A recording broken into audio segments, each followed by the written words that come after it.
Ever heard of an HOA from hell? Well, I lived it. Let me tell you about my war with the Homeowners Association. A battle that started with a simple fence and ended in a courtroom spectacle that cost them millions. It all began when my wife and I finally bought our dream house. We found the perfect place in a quiet, manicured subdivision. Life was good, or so we thought. The only dark cloud on the horizon was the HOA. The binder of rules they gave us was thicker than a phone book, and we soon realized they took every single line of it as gospel. Our first taste of their tyranny came when we decided to build a fence. We have 2 golden retrievers, Max and Daisy, and we wanted them to have a safe space to run and play in the backyard. Simple enough, right? We submitted our plans for a standard 6-foot wooden privacy fence. A week later we got a letter, denied the reason the fence did not conform to the aesthetic uniformity of the community. We were baffled. Our next-door neighbor had the exact same type of fence. I called the HOA president, a woman named Karen, and yes, her name was actually Karen. She was as condescending as you can imagine. She informed me that the rules had been updated and that our neighbor's fence was grandfathered in. The new rule apparently required a 3-foot white picket fence. A 3-foot fence for 2 large, energetic dogs. That was a joke. I explained that it wouldn't contain them, but Karen was unmoved. Rules are rules, she chirped, and hung up. We were furious. This wasn't about aesthetics, it was about power. So, we decided to fight back. I spent the next week poring over the HOA's bylaws, every single page, looking for a loophole. The document was a labyrinth of legal jargon, but after days of reading, I found it, a tiny clause, buried deep in an obscure section about agricultural and security installations. It stated that fences for livestock containment or significant security purposes were exempt from the standard aesthetic rules. And here's the kicker. The bylaws did define livestock or significant security. It was the crack in their armor I was looking for. A mischievous idea started to form. If they wanted to play by the book, we would play by the book, every single letter. The next day I drove to the county agricultural supply store. My plan was simple, yet audacious. I wasn't just going to build a fence, I was going to build a fortress. I purchased all the materials for a high-tensile, high-voltage electric fence, the kind you see on farms to keep cattle in. It was completely legal for residential use in my area, as long as it was clearly marked. I bought a dozen bright yellow warning signs that read, "Danger, high-voltage electric fence." The installation took a weekend. We erected sturdy metal posts and strung 10 lines of gleaming wire. It was tall, imposing, and utterly out of place in our pristine suburban neighborhood. The final touch was placing the warning signs every 10 feet. It was a beautiful, defiant monstrosity. My wife was a little hesitant at first, but when she saw the look on Karen's face as she drove by, she was all in. The fallout was immediate and spectacular. Within an hour, my phone was ringing off the hook. It was Karen, sputtering with rage. "What is the meaning of this? You will take that eyesore down immediately." I calmly replied, "Karen, I'm just following the rules. This is a security fence, as permitted by Section 14, subsection C of the bylaws. It's also for containing my livestock." There was a stunned silence on the other end. "Livestock? You don't have any livestock?" "Not yet," I said coolly, "but the rules don't say I have to have them before building the fence. Besides, who's to say Max and Daisy don't identify as livestock?" I could practically hear her steam coming out of the phone.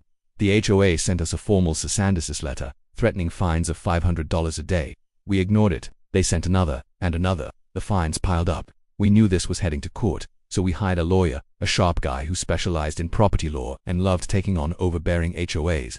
He found our loophole brilliant. The HOA sued us. They were seeking a court order to force us to remove the fence and pay over $50,000 in accumulated fines. They thought they had us cornered. They were wrong. The day of the hearing arrived. The courtroom was packed with our neighbors, all curious to see the final showdown. Karen and the HOA board sat smugly at their table, confident of victory. Their lawyer presented their case, painting us as rebellious homeowners intent on destroying the neighborhood's character. He showed pictures of our electric fence, contrasting them with the charming picket fences elsewhere.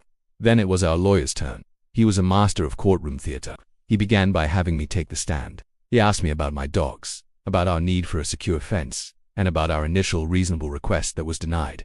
Then, he dropped the bombshell. "Mr. Johnson," he asked, "did you review the HOA bylaws before installing your electric fence?" "Yes, I did," I replied, "very carefully." "And did you find a provision allowing for such a fence?" "Yes, Section 14, subsection C. It allows for agricultural and security fences." The HOA's lawyer objected, shouting he has no livestock. Our lawyer smiled. "Objection, Your Honor, the bylaws do not define livestock." But that's not even our main argument. My client installed this fence primarily for security, which is explicitly permitted. He then called his star witness, a retired police captain who was a certified security expert. He testified that a 6-foot privacy fence, which we had originally requested, was a standard and effective security measure. He then testified that our electric fence, while unconventional, was an even more significant security installation. The judge was listening intently. Our lawyer wasn't finished. He then began to cross-examine Karen. He asked her about our neighbor's identical wooden fence. That fence was grandfathered in, she said stiffly. Grandfathered in?